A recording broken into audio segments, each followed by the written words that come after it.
เขาห่วงไงไงก่อนสิได้ปลูกเขาปลูกกาแฟเนี่ยโอ้ไม่ธรรมดาเลยเป็นทางป่าบุกเบิกใหม่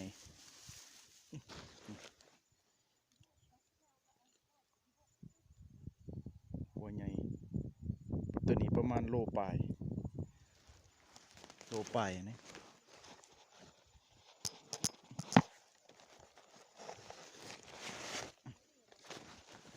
เอาแล้วเออ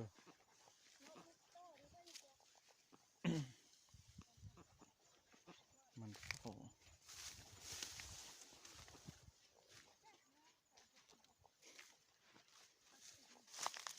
ครับ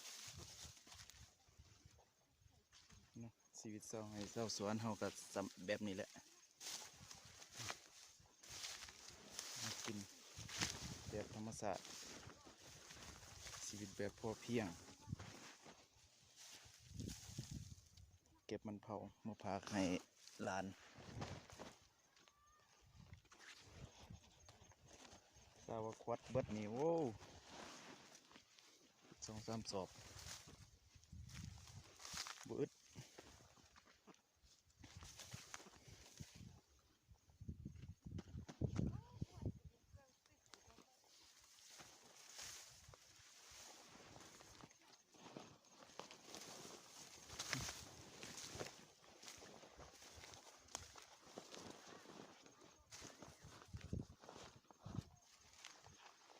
เห็นหรอบ่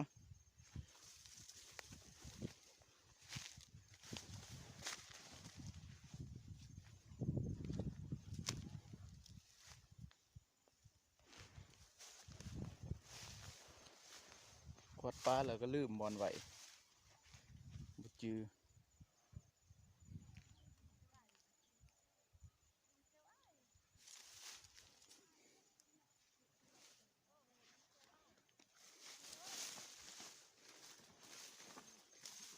จะน่าสิไปหาเก็บหมกพริกเนาะ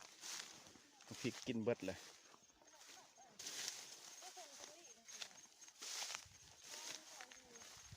แถวใด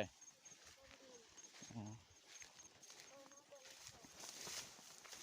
นี่เด้2 อัน3 หัวนี่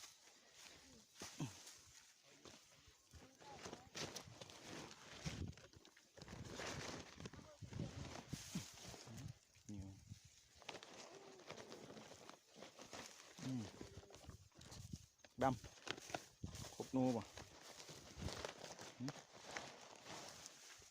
โอ้บุพอแล้วก็มีแต่เคยใส่ติปลูกมันเผาใส่น้ำเขาก็ได้กินอยู่ได้เอาไม่โน่ว่าบักไงเต็มกระทงเลยวันก็เอาเต็มกระทงมันดีได้สอบนึงเมื่อยายกันกินพยายามกินด้วย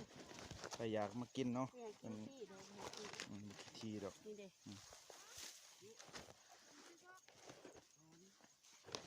หมออินที่จำนวดก็ลงหมดเบิดละบอล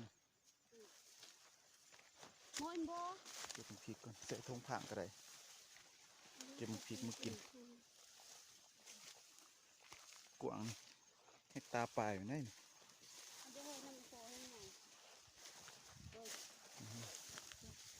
นี่เด่นกุกเป็นนี่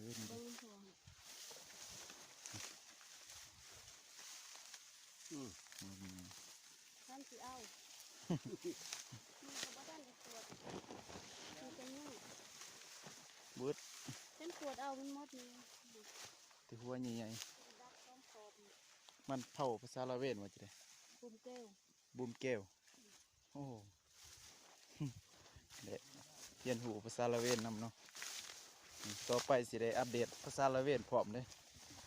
อัปเดตภาษาละเวนให้ผู้ที่ว่าเขามาเบิ่งมาชมในหูเนาะ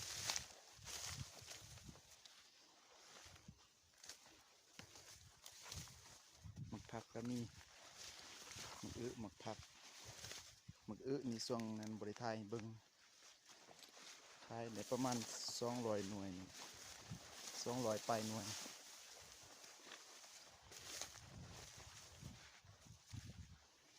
บ่ได้แก้ไข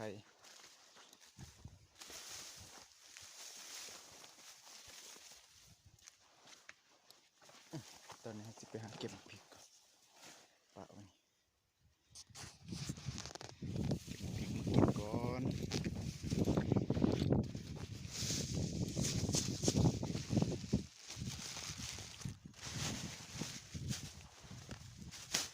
สุกแล้วก็ล่นถิ่มบ่มีไปเก็บ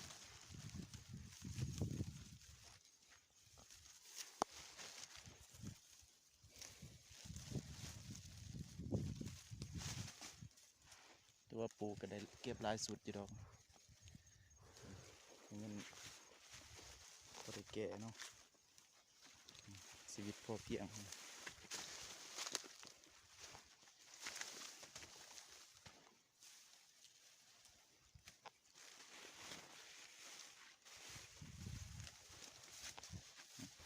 ปีหน้าเขายังสิปลูกอีกมังพริกนี่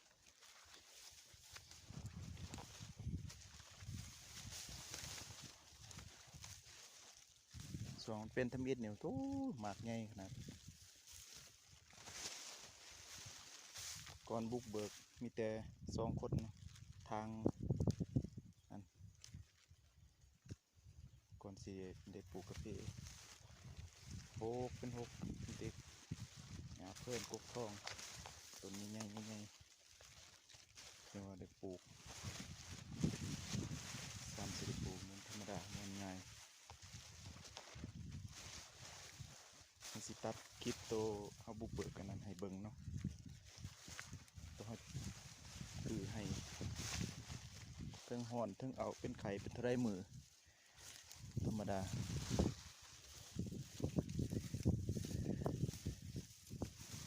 เมื่อเฮ็ดเวียกประจำมาเป็นเฮ็ดเวียกตัวเองดีกว่าเมื่ออยู่ในเมือง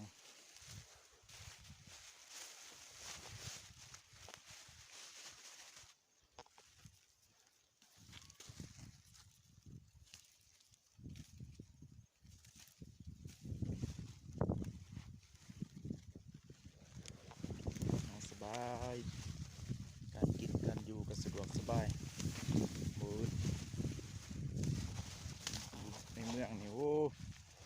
สามสิได้เงินมานี่มันง่าย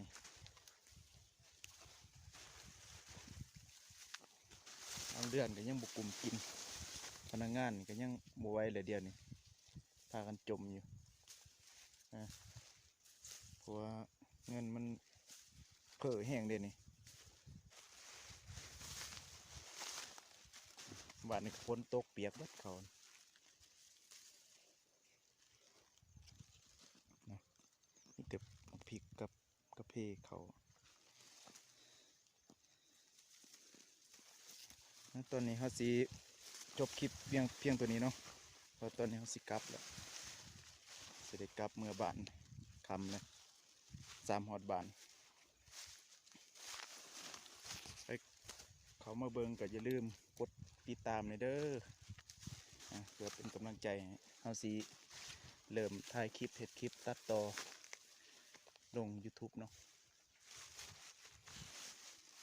ขอขอบใจ